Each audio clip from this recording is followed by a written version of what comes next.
I did a little Touch HighQ guided client-led touch with my dear new friend Leora.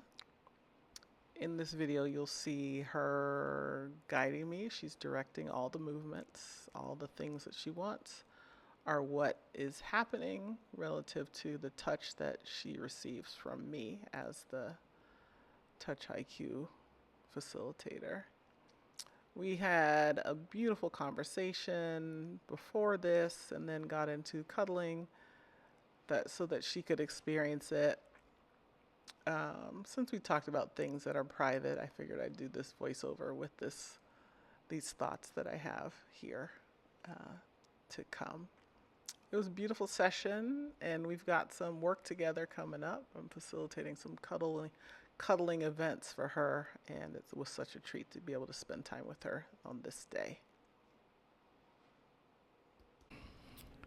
When women don't have the language of their desire, women's bodies are starving.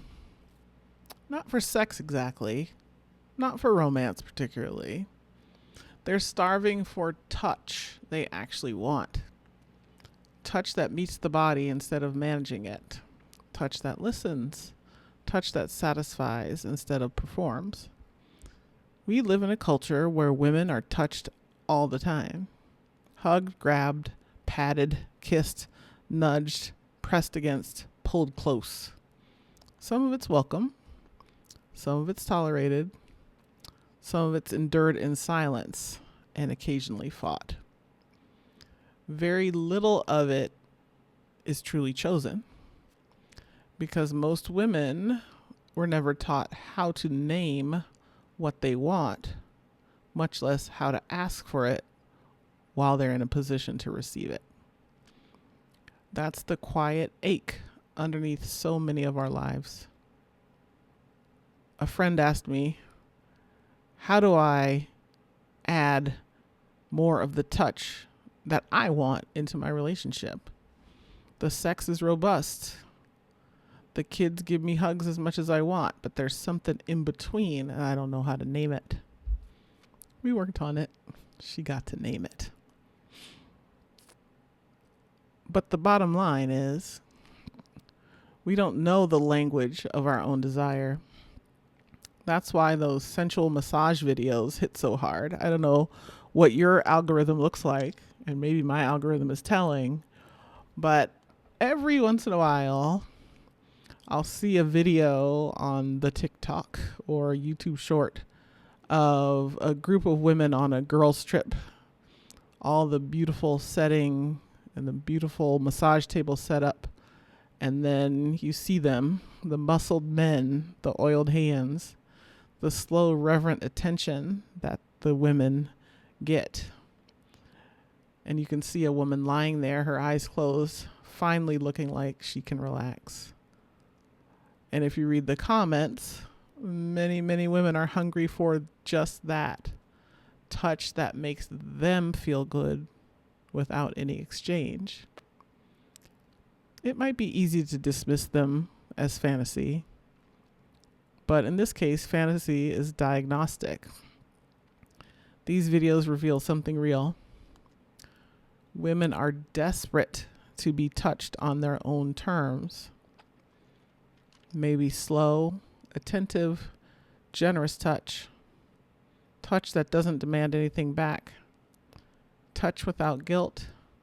Touch without performance. Or what seems to happen after a while, the refusal of all touch, lest it get out of hand. She's seeking touch that lets her receive without disappearing. But here's the problem. Even in the fantasy of the beautiful beach and the hunky men and the oil and the women getting touched and rubbed in ways that are extremely pleasurable, she's not shaping the experience really. She's not redirecting. She's not learning her own edges. She's being handled beautifully, yes, but passively. And pleasure without language is still a kind of dispossession. It feels better than nothing, but it doesn't build sovereignty. I know the difference because I learned it in my own body. There was a man once who gave me one of the purest lessons of my adult life. My body has a language, and it will speak if I stop overriding it. With him, I learned how desire moves through me, how my body says slow or more or stay or stop, how to feel without performing, how to open without leaving myself behind. He didn't teach me his... I stopped myself. He didn't teach me his preferences. He taught me my own. And that changed everything. And it's the root of my work now. Most women can't speak their body's language, not because they're broken, but because no one has ever given them the space or the opportunity to learn it. And no one has ever taught it to them. We're praised for being flexible, for not being too much, and even given the word easy, I think in this case meaning not demanding. So we swallow discomfort, we fake pleasure way too much. We let touch happen to us instead of being in it. And I'm not talking just about sexual touch, all touch. We learn to be grateful for whatever touch we get, even if it's nowhere near what we want. And then we wonder why our relationships can feel distant, or there's a gap somewhere we can't quite put our fingers on. It's why sometimes sex can feel confusing. You want it, but then it's not the thing necessarily that you want once you get it. It may be why our bodies feel numb, why we feel tired or irritable or maybe unseen. It's not because women lack desire.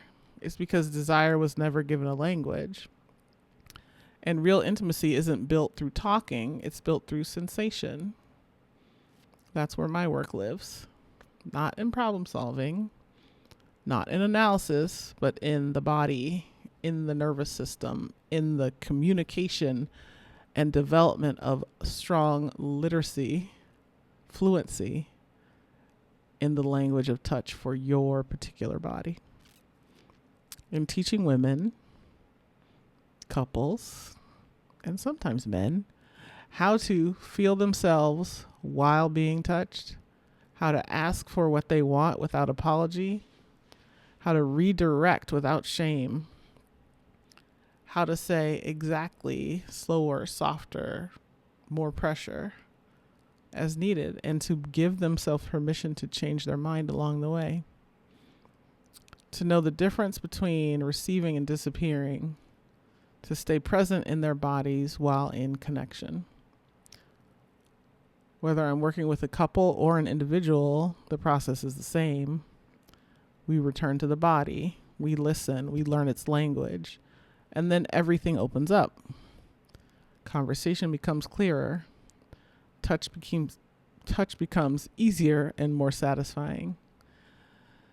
Desire becomes less frightening. Boundaries become clean. Closeness becomes possible again, even if it's closeness with ourselves, which is actually the most important place to start.